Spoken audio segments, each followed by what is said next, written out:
Let's get dinner ready in 15 minutes, thanks to the freezer and the quick cooker. Hi y'all. So I'm starting with pulling out my potato soup bag from the freezer that I prepped a couple of months ago when I knew we were going to be getting into soup weather. And today has been a rainy, cold day. Praise the Lord. We have needed the moisture, and so I am so excited that we had a great rain today, which has caused us to want soup and sandwiches. So I've pulled out the potato freezer meal, and it's just diced potatoes that I blanched before I put into the freezer bag. Diced up 1 onion and about 3 stalks of celery, and then put them in the freezer. The water that I blanched the potatoes with, I saved and freezed it, and I'm actually going to pour that into the Instant Pot, or the quick cooker. If you have an Instant Pot, this will work for you too.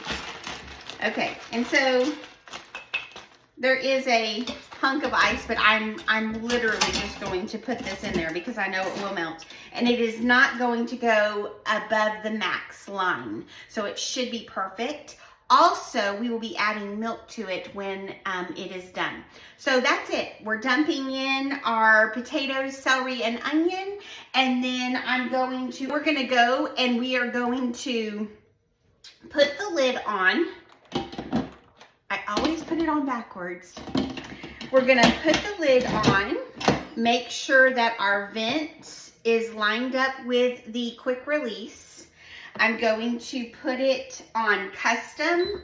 I believe the Instant Pot is manual, but we want it to cook for 15 minutes. So I'm gonna do custom, and then I'm gonna do time. I'm gonna go down to 15 minutes. It's already on high pressure, and I'm just gonna hit start. And that is it. I'm gonna let this sit here and do its thing. The classic potato soup always goes well with a grilled cheese or a ham and grilled cheese. I'm actually going to do the ultimate grilled cheese, which in our house is 3 different cheeses. And so what I had in the refrigerator, this is a blend of mozzarella, white cheddar, and Havarti. And it's just, I grate it and just mix it together and keep it in the refrigerator. And then I've got bacon cooked, and Maddie wants a club, so I've got some turkey set aside for her. But so then you're gonna need 2 tablespoons of mayonnaise and 1 tablespoon of Dijon mustard, and just mix that together real good. Okay, now let me just tell you something. You're gonna have to judge for your family. And if you guys do not like mayonnaise and Dijon mustard, you put what you want on your sandwich. But this is what we do for the ultimate grilled cheese. I actually was inspired by Ina Garten with this sandwich, and it's been my all-time favorite. Okay, so I'm gonna take a piece of the bread and just spread the mayonnaise and the Dijon mustard on.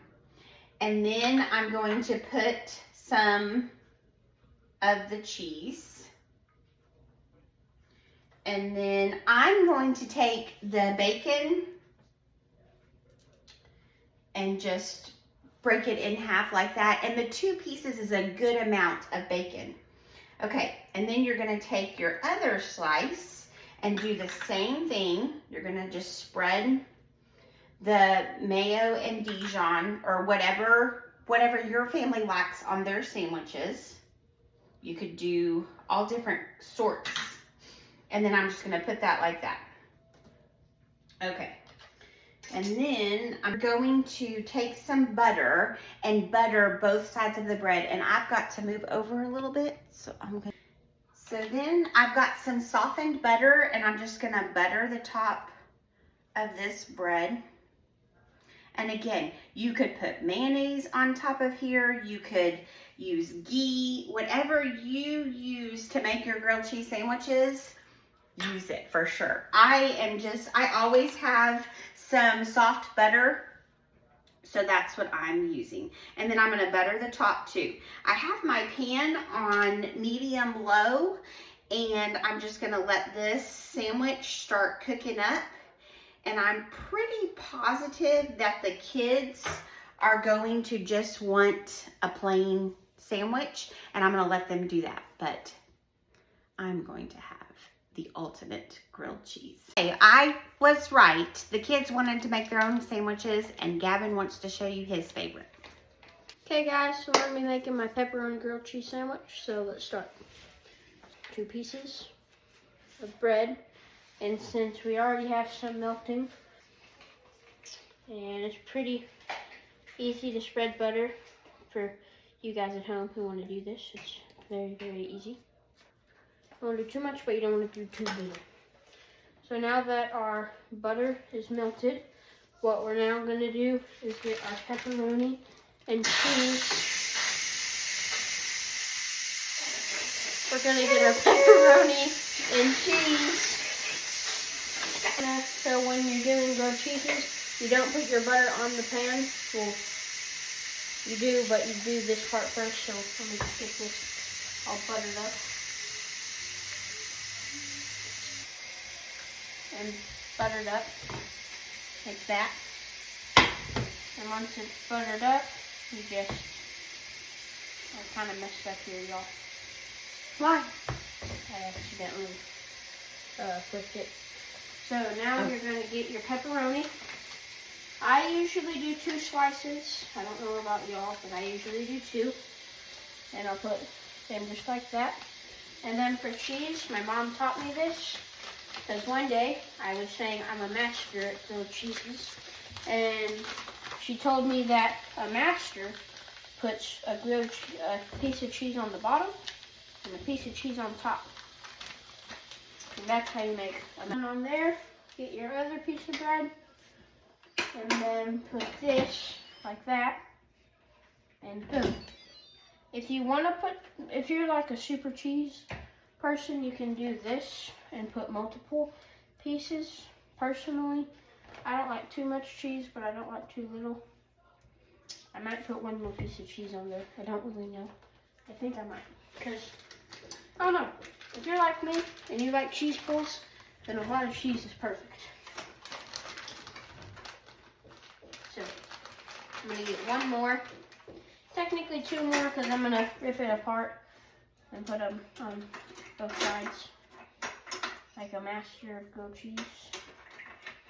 And now what you're gonna do is you're gonna put your buttered bread, and you're not, like I said earlier, since you're not gonna put it on top, you're gonna put it like that where the butter is facing up. And now all you do is you get your spatula, and if you don't want to have the chances of dropping your bread out, what my mom taught me to do is just do that and always check. But now that we have the bread on there, we can kind of turn it up to, I put it on the dot between 8 and 7 right here. So it's not too hot to high, but it's not too low to medium.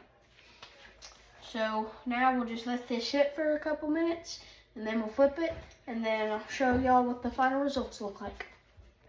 Okay, while we're waiting on Gavin's grilled cheese to grill, the potato soup, I think it probably went off when he was talking, but the release went off. And so I cooked it for 15 minutes and then let it do its release.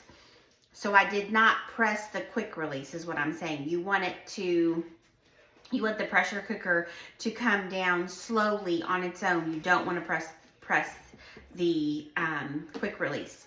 Okay, and so that takes about 15 minutes. So then I'm going to add about 1/2 teaspoon of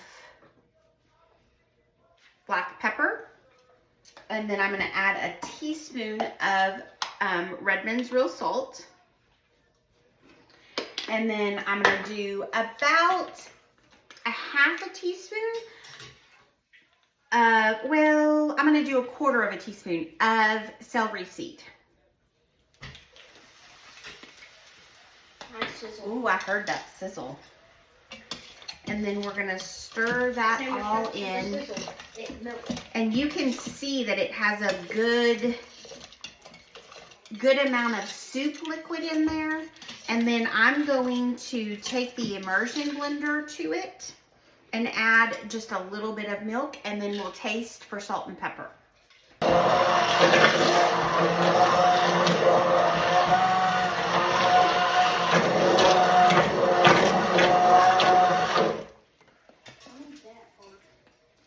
Okay, so I'm just doing it a little bit. I still want some potato pieces. I don't want it to be completely blended up. I do want there to be a little bit of texture, but it does help to give the soup a little bit of a depth, like a thickness, I think. Maybe, I just poured maybe a 1/4 cup of milk in there. Very nice toast. Very nice. Very, very good. Let's taste the grilled cheese.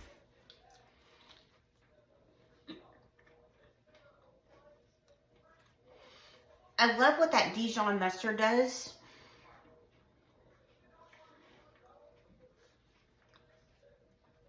It really elevates the bacon. I don't know how to explain it, but it really intensifies the smoke flavor of the bacon. So I totally hope that you all will try this. Okay, let's taste this delicious soup. I poured the milk in, and then I thought, I don't think I need anything, so let's see.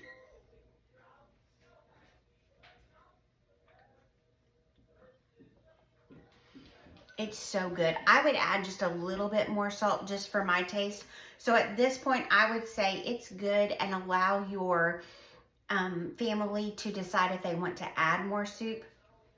Adding just that little bit of celery seed kicks that flavor, and it just moves it up. It's just wonderful. I hope you all enjoyed this quick and comforting rainy day meal. We will see you soon in the kitchen. Happy cooking!